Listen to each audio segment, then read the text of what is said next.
فلاح پا گئے۔ اللہ کریم ارشاد فرما رہا ہے کہ یقیناً مومن فلاح پا گئے۔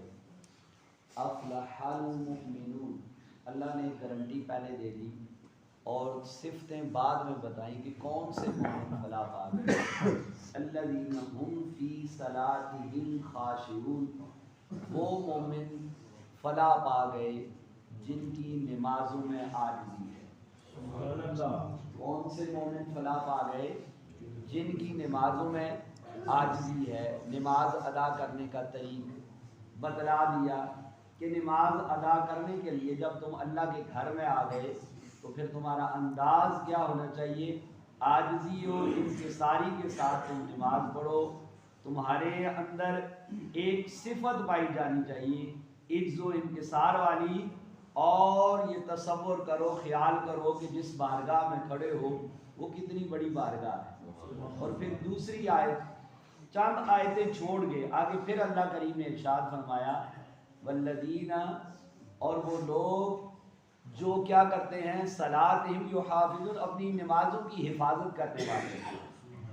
پہلے اسی صورت میں اسی پیج پہ اللہ نے ارشاد فرمایا مومن فلاح پا گئے، کون سے؟ جو اپنی نمازوں میں عاجزی کرنے والے ہیں، اور پھر ارشاد فرمایا وہ مومن فلاح پا گئے جو اپنی نمازوں کی حفاظت کرنے والے ہیں۔ اب نماز تو ہم پڑھ لیتے ہیں، ادا کر لی، آئے نماز ادا کی، لیکن نمازوں کی حفاظت بھی ضروری ہے، نماز کو بچانا بھی ضروری ہے۔ نماز پڑھ لینا ہی کافی نہیں ہے، اب عاجزی اور انکساری والا اگر تو طریقہ اس میں موجود ہوگا تو ہماری نماز محفوظ ہو جائے گی، اور اگر ہماری نماز کے اندر کمیاں ہیں، کوتاہیاں ہیں، یا ہم کچھ چغلی کر کے، غیبت کر کے، جھوٹ بول کے، یا کوئی غلط کام کر کے، کسی بھی حوالے سے وہ کوئی بھی اخلاق حسنہ کو چھوڑ کے اخلاق رذیلہ کی طرف آ جائیں گے تو پھر کیا ہوگا؟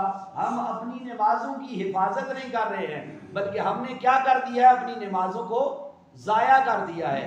اور اگر ہم نے اپنی نماز کی حفاظت کی اور نماز کو عاجزی و انکساری سے پڑھا تو مولا پھر کیا اجر ہے؟ اللہ نے ارشاد فرمایا الذین یرثون الفردوس، پھر تمہیں ٹینشن لینے کی ضرورت ہی نہیں ہے، جنت میں نے تمہارے نام۔ لیکن یہ دو صفتیں، نماز میں عاجزی اور اپنی نماز کی حفاظت۔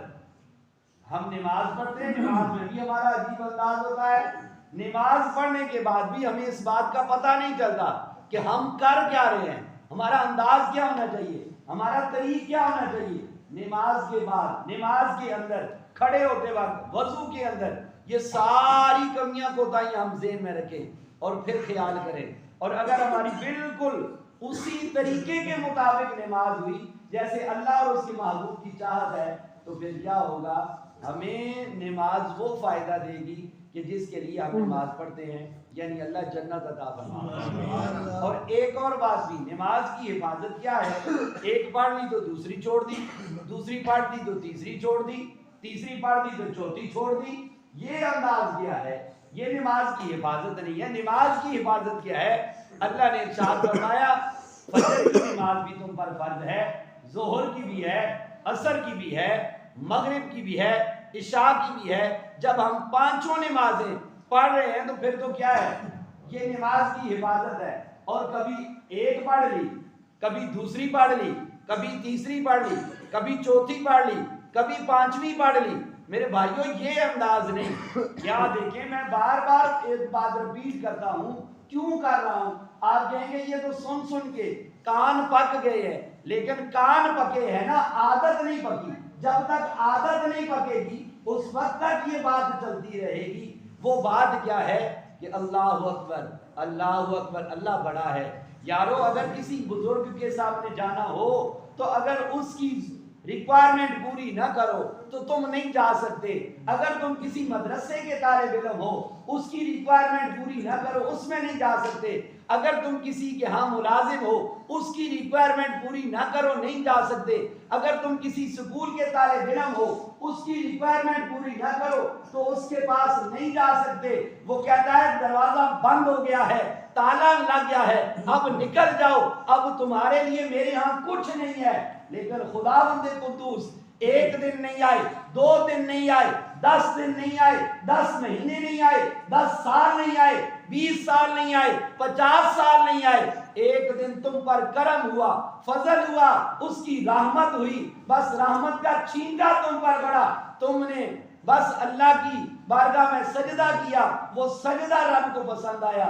اللہ کریم نے کہا میرے بندے آ جا, اب وہ سب کچھ پیچھے والا چھوڑ دے. یا اللہ چھوڑ دیا, اب ملے گا کیا؟ اللہ نے فرمایا الا من تاب وآمن وعمل عملا صالحا فاولئک یبدل اللہ سیئاتہم حسنات.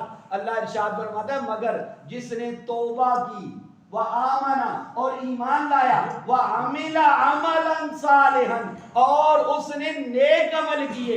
یا اللہ پھر فرمایا فَأُولَئِكَ يُبَدِّلُ اللَّهُ سَيِّئَاتِهِمْ.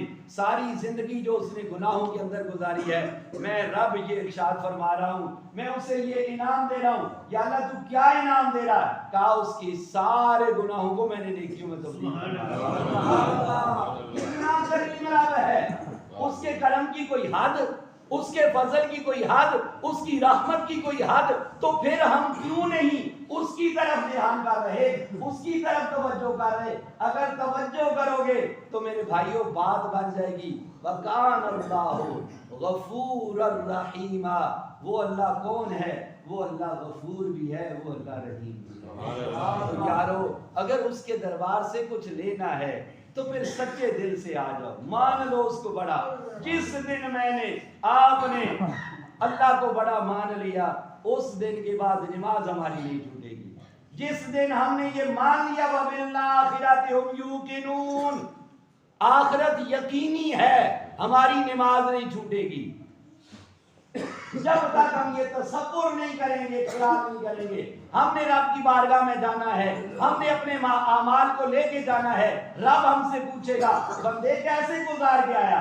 بندہ کہے گا یا اللہ کبھی تیرے کہنے پہ آ جاتا تھا, کبھی نہیں آتا تھا, کبھی تو کہتا تھا بلاتا تھا تو میں آ جاتا تھا. نہیں, یہ انداز نہیں ہے میرے بھائیوں. میں تو ایسے بھی کہہ سکتا ہوں, اس وقت تو ہم لالچ میں آتے ہیں, یار ہم نے کام پہ جانا ہے, ہمارے کام میں اللہ برکت ڈال دے, اس لیے ہم کیا کرتے ہیں نماز کے لیے آ جاتے ہیں. نہیں میرے بھائی, نماز اس لیے نہیں ہے, نماز برکت کا ذریعہ ہے, اس میں کوئی شک ہی نہیں ہے, بڑی برکت والی چیز ہے.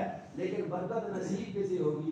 جو رب کو بڑا مانے گا, جس کے دل میں رب کی بات بیٹھ جائے گی, اس پر ہی اس کے کرم کے دروازے کھلیں گے, فضل کے دروازے کھلیں گے.